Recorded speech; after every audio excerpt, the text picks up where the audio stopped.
नमस्कार दोस्तों, study with मोहित में आप सभी लोगों का स्वागत है। आपने देखा है कि CHSL का पेपर हुआ था, उसमें कुछ क्वेश्चन पूछे गए हैं। कुछ क्या, बहुत सारे पूछे गए हैं। उसमें से कुछ क्वेश्चन हम सेलेक्ट कर रहे हैं और उनके बारे में चीज़ें आपसे डिस्कस की जाएंगी। जैसे देखिए, उनके आंसर तो यहाँ पर लिखे, क्वेश्चन है और दूसरी तरफ क्या है, आंसर है, लेकिन कुछ और भी चीजें इनके साथ में आपको मिलती रहेंगी। जैसे आप देखेंगे कि ये 10 क्वेश्चन संख्या में कितने हैं, 10, लेकिन वास्तव में ये 50 क्वेश्चन के बराबर रहेंगे। और घुमा फिरा करके ये टॉपिक आपको देखना चाहिए कि इन टॉपिकों से क्वेश्चन बनते हैं। ठीक, तो देखिए पहला इसमें दिया हुआ है कि इजराइल के वर्तमान प्रधानमंत्री कौन है। इजराइल के वर्तमान प्रधानमंत्री कौन है? तो आंसर आपका दिया हुआ है बेंजामिन नेतन्याहू। समझ रहे हैं ना? वर्तमान में इजराइल के प्रधानमंत्री कौन है? तो आप क्या बताएंगे? Benjamin Netanyahu. अब बेंजामिन नेतन्याहू के बारे में और भी सारे पॉइंट हैं जो आपको क्लियर होना चाहिए। जैसे आप जानते हैं इनकी पार्टी का नाम, आपसे पूछ सकते हैं किस पार्टी के हैं, तो आप बता सकते हैं कि ये जो बेंजामिन है ये लिकुड पार्टी से है, या कह सकते हैं लिकुड पार्टी के अध्यक्ष हैं। कौन सी पार्टी है? तो क्या बताएंगे? लिकुड पार्टी के अध्यक्ष हैं। इजराइल के वर्तमान समय में प्रधानमंत्री कौन है? तो आप क्या बताएंगे? बेंजामिन नेतन्याहू, है ना? किस पार्टी से रिलेटेड हैं? तो आप क्या बता देंगे? लिकुड पार्टी से रिलेटेड है। कौन सी पार्टी है? तो आप क्या बताएंगे? Likud party. ध्यान दीजिएगा कि 2009 से ये इजराइल के प्रधानमंत्री हैं। कब से हैं? तो क्या बताएंगे? 2009 से इजराइल के प्रधानमंत्री हैं। कौन है? बेंजामिन। 2009 से इजराइल के प्रधानमंत्री हैं। कौन है? बेंजामिन।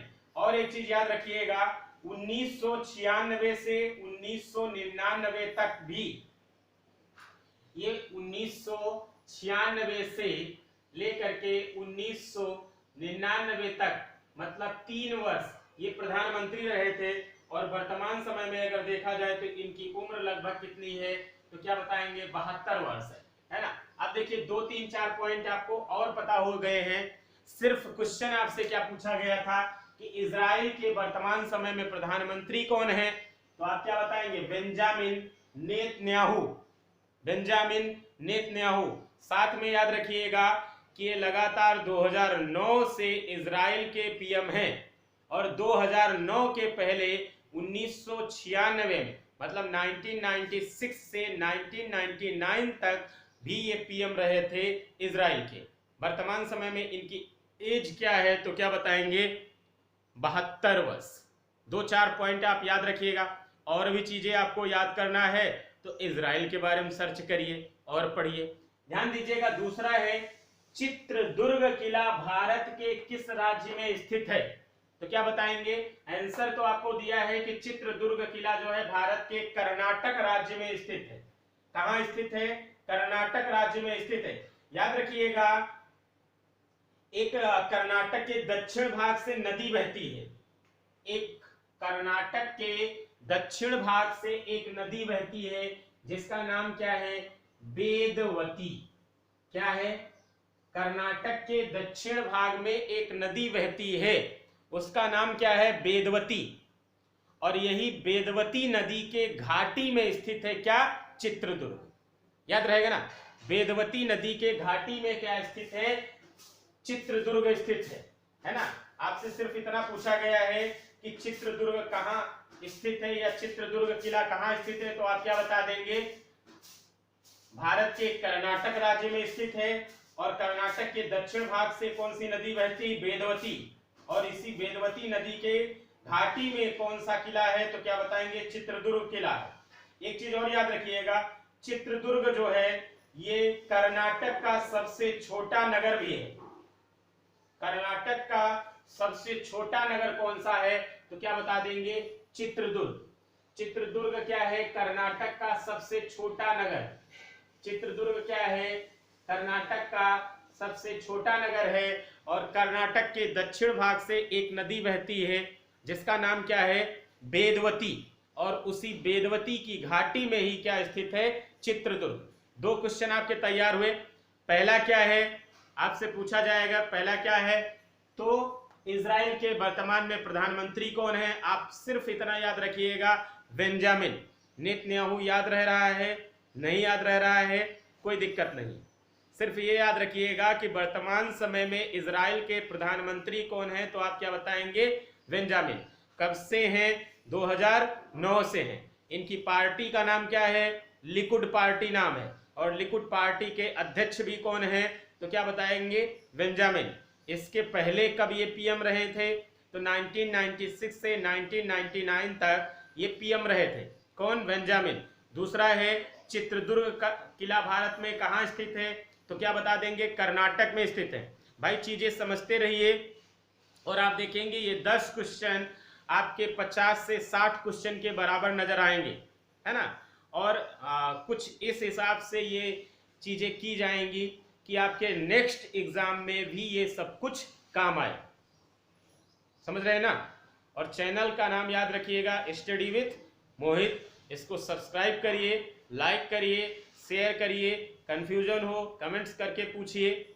साथ में एक चीज और याद रखिए, बेल आइकन का बटन प्रेस किए रखिए और उसमें ऑल लगा लीजिए, जिससे सारे वीडियो का नोटिफिकेशन आपको मिल जाया करेगा जब भी आप नेट ऑन करेंगे, है ना। व्हाट्सएप भी चला रहे हैं तब भी आपको पता चल जाएगा कि हाँ कोई वीडियो पोस्ट हुआ है। 2 क्वेश्चन आपके हो चुके हैं। अगला है, मौर्य वंश की स्थापना किसने की थी? सबको पता है चंद्रगुप्त मौर्य ने ही मौर्य वंश की स्थापना की थी। इनके प्रधानमंत्री के बारे में आप जानते हैं, चाणक्य, कौटिल्य, है ना, चाणक्य या कौटिल्य। नंद वंश को समाप्त करके भारत में मौर्य साम्राज्य की स्थापना किसने किया था, तो क्या बताएंगे, चंद्रगुप्त मौर्य ने किया था। याद रखिएगा, जैन धर्म का अनुयायी था ये।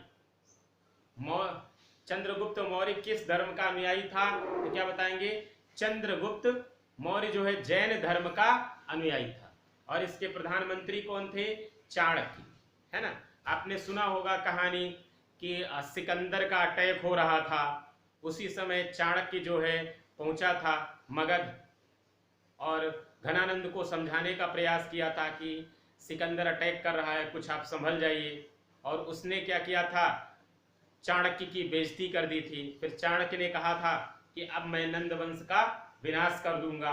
और उसके बाद उसने देखा एक लड़के को जो चरवाहा था, क्या था, चरवाहा था, गाय भैंस को चराने का काम कर रहा था।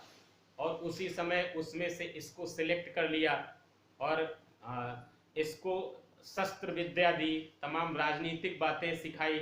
और उसके बाद यही चंद्रगुप्त मौर्य जो है एक महान शासक बना और लगभग पूरे भारत पर इसने अधिकार कर लिया था। और मगध साम्राज्य का बहुत अधिक विस्तार किया किसने, चंद्रगुप्त मौर्य ने। और साथ में याद रखिएगा कि ये जैन धर्म का अनुयायी था। अगला है, राज्यसभा के वर्तमान सभापति कौन है, वेंकैया नायडू। राज्यसभा के सभापति के बारे में आपको पता है कि भारत का उपराष्ट्रपति क्या होता है, राज्यसभा का सभापति होता है। और वर्तमान समय में कौन है, वेंकैया नायडू।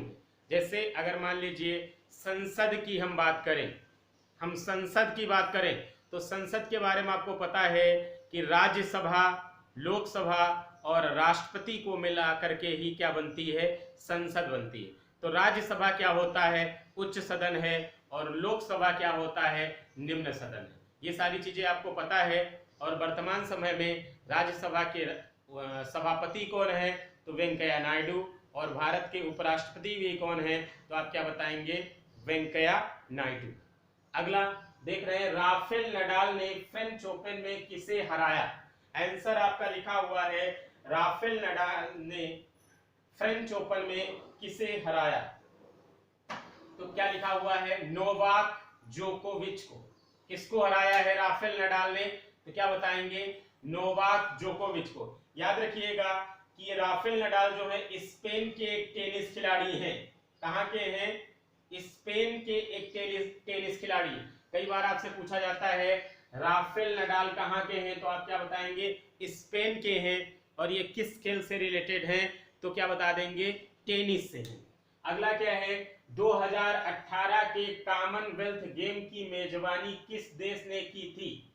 2018 के कॉमनवेल्थ गेम्स की मेजबानी किसने किया था? तो आप क्या बता देंगे? ऑस्ट्रेलिया ने। वहीं पर अगर आपसे ये पूछ लिया जाए कि 2022 में ये कॉमनवेल्थ गेम कहाँ होगा? तो आप क्या बताएंगे? ब्रिटेन। 2022 में कहाँ होगा? तो आप क्या बता देंगे? ब्रिटेन। और ब्रिटेन में भी कहाँ पर? बर्मिंघम। ब्रिटेन में भी कहाँ पर? बर्मिंघम में होगा। साथ में याद रखिएगा कि ये जो कॉमनवेल्थ गेम है ये कितने साल पे होता है? तो आप क्या बताएंगे? 4 साल पे होता है। और इसका मुख्यालय कहाँ है? तो आप क्या बता देंगे? लंदन में है। इसका आयोजन कितने साल पे होता है? तो क्या बताएंगे? 4 साल पर। प्रत्येक 4 साल पर कॉमनवेल्थ गेम्स का आयोजन होता है। और इसका मुख्यालय कहाँ है? तो आप क्या बता देंगे? लंदन में है। साथ में ये भी याद रखिएगा कि एक अंतरराष्ट्रीय खेल है ना, जिसमें राष्ट्रमंडल याद रखिएगा, राष्ट्रमंडल देशों के एथलीट जो हैं वो भाग लेते हैं। और इसका प्रारंभ कब से हुआ था? तो क्या बता देंगे? 1930 से। ध्यान रखिएगा, आपसे क्वेश्चन एक पूछा गया है सिर्फ क्या?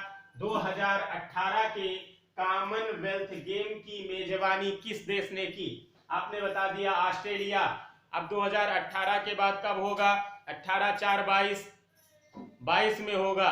तो 22 में होगा तो कहाँ होगा? ब्रिटेन में होगा। और ब्रिटेन में भी कहाँ होगा? बर्मिंघम में होगा। मैंने पहले ही बता दिया है कि इस खेल में राष्ट्रमंडल देशों के एथलीट भाग लेते हैं और प्रत्येक 4 साल पर ये खेल होता है। कब प्रारंभ हुआ था? 1930 से 1930 से प्रारंभ हुआ था। और इस कॉमनवेल्थ गेम का मुख्यालय कहाँ है? तो क्या बता देंगे? लंदन में है। ध्यान दीजिएगा, अभी आपने क्वेश्चन कितने किया? 6। इजराइल के प्रधानमंत्री कौन है? Benjamin Netanyahu. समझ रहे हैं ना? इनकी पार्टी का नाम क्या है? लिकुड पार्टी है। इनकी पार्टी का नाम क्या है? तो क्या बता देंगे? Likud party. इनकी पार्टी का नाम क्या है? Likud party. याद रखिएगा। कब से पीएम है? 2009 से है ना? इसके पहले कब रहे थे? तो क्या बता देंगे? 1996 से 1999 तक। अगला क्या था आपका? चित्रदुर्ग किला। ये कहाँ है? भारत के कर्नाटक राज्य में है ना? कर्नाटक के दक्षिण से एक नदी बहती है जिसका नाम क्या? वेदवती। उसी घाटी में क्या है? चित्रदुर्ग किला है। कौन सा किला है? चित्रदुर्ग किला है। साथ में मैंने आपको यह भी बता दिया है कि कर्नाटक का सबसे छोटा नगर कौन सा है? यही चित्रदुर्ग है। अगला क्या है? मौर्य वंश की स्थापना चंद्रगुप्त मौर्य ने किया था। और इसके प्रधानमंत्री कौन थे? तो क्या बता देंगे? चाणक्य। और चाणक्य का ही नाम क्या मिलता है? विष्णुगुप्त भी मिलता है ना? अर्थशास्त्र पुस्तक किसकी? वास्तव में इसी चाणक्य की है ना? कहाँ का ये गुरु था? तक्षशिला। कहाँ पढ़ाते थे? तक्षशिला में। कौन? चाणक्य। है ना? चाणक्य के बारे में और भी चीजें पढ़िएगा। अगला था राफेल नडाल ने फ्रेंच ओपन में किसे हराया? तो क्या बताएंगे? नोवाक जोकोविच को। है ना? ये राफेल नडाल कहाँ के रहने वाले हैं? स्पेन के रहने वाले हैं। और एक टेनिस खिलाड़ी है। कौन से प्लेयर हैं? तो क्या बताएंगे? टेनिस। अगला 2018 के कॉमनवेल्थ गेम की मेजबानी किस देश ने की? ऑस्ट्रेलिया ने की। प्रत्येक 4 वर्ष पर कॉमनवेल्थ गेम होता है और इसमें जो भी राष्ट्रमंडल देश हैं उनके एथलीट भाग लेते हैं। 2022 में कहाँ होगा? ब्रिटेन में होगा। और ब्रिटेन के बर्मिंघम शहर में होगा। और इसका मुख्यालय कहाँ है? इसका मुख्यालय कहाँ कॉमनवेल्थ गेम का? लंदन में है। कब से प्रारंभ हुआ था? 1930 से प्रारंभ हुआ था। इतनी जानकारी आप याद रखिएगा। अगला है ओजोन परत क्या है और इससे क्या फायदा है? ओजोन परत के बारे में वैसे तो हम एक पूरा वीडियो आपको बना के बताएंगे, लेकिन साथ में याद रखिएगा अगर हम ओजोन की बात करें तो ओजोन का फार्मूला क्या होता है? O3 होता है। ओजोन का फार्मूला क्या है? O3 होता है ना? आप जानते हैं जो ये ओजोन लेयर है क्षोभ मंडल में पाई जाती है। कौन से मंडल में पाई जाती है? तो क्या बताएंगे?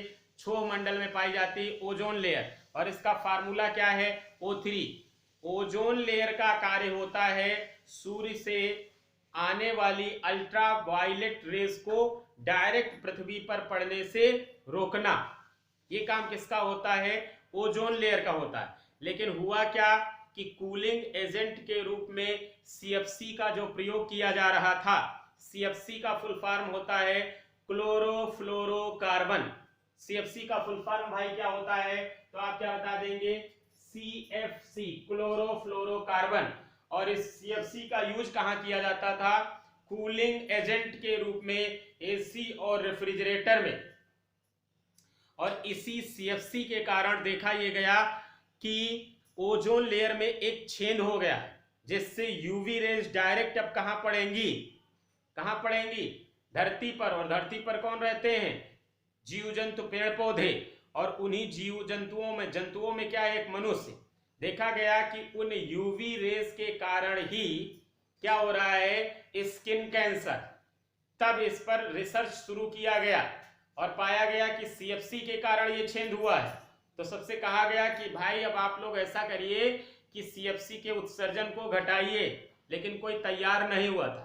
सब लोग जो है मना कर दिए कि मान लीजिए अगर हम CFC का प्रयोग घटा देंगे तो इससे जो AC और रेफ्रिजरेटर खत्म हो जाएंगे। तो सारी जिम्मेदारी वैज्ञानिकों को दी गई थी कि अब तुम लोग जो है कुछ इस पर अपना निष्कर्ष निकालें और AC रेफ्रिजरेटर भी बचे रहे और ओजोन लेयर को जो नुकसान हो रहा है वो भी ना हो। तो वैज्ञानिकों ने देखा और पाया कि इस क्लोरोफ्लोरोकार्बन में सिर्फ क्लोरीन ही ओजोन लेयर को नुकसान पहुंचा रही है। उन्होंने क्या किया? क्लोरीन को हटा दिया और उसकी जगह पर हाइड्रोजन का प्रयोग कर दिया। तो बाद में एक गैस बन के आ गई थी जिसका नाम था HFC, हाइड्रोफ्लोरोकार्बन। क्या आ गई थी? हाइड्रोफ्लोरोकार्बन। और इसी CFC के उत्सर्जन को घटाने के लिए ही क्या था? Montreal protocol. याद रखिएगा, मॉन्ट्रियल प्रोटोकॉल किससे रिलेटेड है? तो क्या बताएंगे? CFC के उत्सर्जन को कम करने के लिए। और क्योटो प्रोटोकॉल किससे रिलेटेड था? तो क्या बताएंगे? कार्बन के उत्सर्जन को कम करने के लिए। इतना याद रखिएगा कि ओजोन लेयर है ना, ओजोन लेयर का कार्य क्या होता है? यूवी रेज को डायरेक्ट पृथ्वी पर आने से रोकना। ओजोन का फार्मूला क्या है? O3 है। कौन सी गैस नुकसान पहुंचा रही थी? CFC में भी कौन? क्लोरीन। क्लोरीन की जगह पर किसका प्रयोग कर दिया गया? हाइड्रोजन का।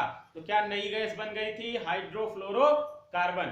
बाकी हम ozone layer, green house effect, global warming पर आपको एक अलग से वीडियो बना करके देंगे। फिलहाल आप इतना समझते जाइए। अगला है संघाई कारपोरेशन 2020 कहां हुआ था? याद रखिएगा, संघाई कारपोरेशन 2020 कहां हुआ था? तो आप क्या बताएंगे? भारत में हुआ था। एक चीज और याद रखिएगा कि इसकी स्थापना कब हुई थी? तो क्या बताएंगे? 1996 में संघाई कारपोरेशन की स्थापना कब हुई थी? 1996 में हुई थी। 2017 में, याद रखिएगा, 2017 में इंडिया और पाकिस्तान क्या है? इसके सदस्य बन गए थे। 2017 में इसके सदस्य कौन बन गए थे? तो क्या बताएंगे? भारत और पाकिस्तान। वर्तमान समय में इसमें कितने स्थायी सदस्य हैं? तो क्या बताएंगे? 8। ध्यान दीजिएगा, क्वेश्चन आपसे सिर्फ ये पूछा गया कि संघाई कारपोरेशन 2020 कहां हुआ था? भारत में हुआ था। कब स्थापना हुई? 1996 में हुई। 2017 में भारत और पाकिस्तान भी क्या है? संघाई के सदस्य बन गए। और वर्तमान समय में संघाई सहयोग कारपोरेशन में सदस्यों की, स्थायी सदस्यों की कुल संख्या कितनी है? तो क्या बताएंगे? 8 है। अगला ध्यान दीजिएगा, FIFA federation international D football association world cup के विजेता कौन है? तो यहाँ पर ध्यान रखिएगा, बायर्न म्यूनिख। कौन है? Bayern Munich. अगला है केंद्रीय खेल मंत्री कौन है तथा इन्होंने कहां पर, केंद्रीय खेल मंत्री कौन है तथा इन्होंने कहां पर Assam rifles public school ARPS को खेलो इंडिया स्पोर्ट्स के रूप में शुरू किया। तो खेल मंत्री कौन है, याद रहेगा ना, किरण रिजिजू। कौन है, किरण रिजिजू। और ये कहां स्थापित किया, खेलो इंडिया स्पोर्ट्स, कहां स्थापित किया ये स्कूल, तो क्या बताएंगे, शिलांग। कहां स्थापित किया, शिलांग। ये 10 क्वेश्चन थे और देखेंगे 20 से 21 मिनट आपको लगा है, लेकिन ये कहीं ना कहीं 50 क्वेश्चन के बराबर है। इसी तरह से 10 क्वेश्चन हम ले लिया करेंगे और वो आपको डिटेल में डिस्कस करवा दिया करेंगे, और ये लगातार प्रोसेस चलती रहेगी, आपका रिवीजन भी होता रहेगा, चीजें याद भी होती रहेंगी। ध्यान रखिएगा, पढ़ाई का एक सबसे अच्छा तरीका है, ये कह सकते हैं गुरु मंत्र है, कि आप लगातार पढ़िए, उसमें कंटिन्यूटी आपकी टूटना नहीं चाहिए, ब्रेक नहीं होना चाहिए, ब्रेक नहीं होना चाहिए। वो चीजें धीरे धीरे क्या होंगी, आपके अंदर जाती रहेंगी, और एग्जाम के समय में आप देखेंगे कि आप बहुत बेहतर कर रहे हैं। जब आप कभी कभार पढ़ने की सोचते हैं तो आपको एग्जाम के समय में बहुत ज्यादा प्रॉब्लम आती है ना। तो ये जो साइंस, करंट अफेयर्स है ना, स्टैटिक, जीके, ज्योग्राफी, हिंदी, ये जो चल रही है, इनको एक बार देखा जरूर करिए, आपको फायदा मिलेगा, आपका सिलेक्शन हो जाएगा। चलिए ठीक है, मिलते हैं नेक्स्ट क्लास में। धन्यवाद आप सभी लोगों को, और याद रखिए चैनल को सब्सक्राइब करिए, शेयर करिए दोस्तों को, अच्छा लगे तो लाइक करिए। धन्यवाद।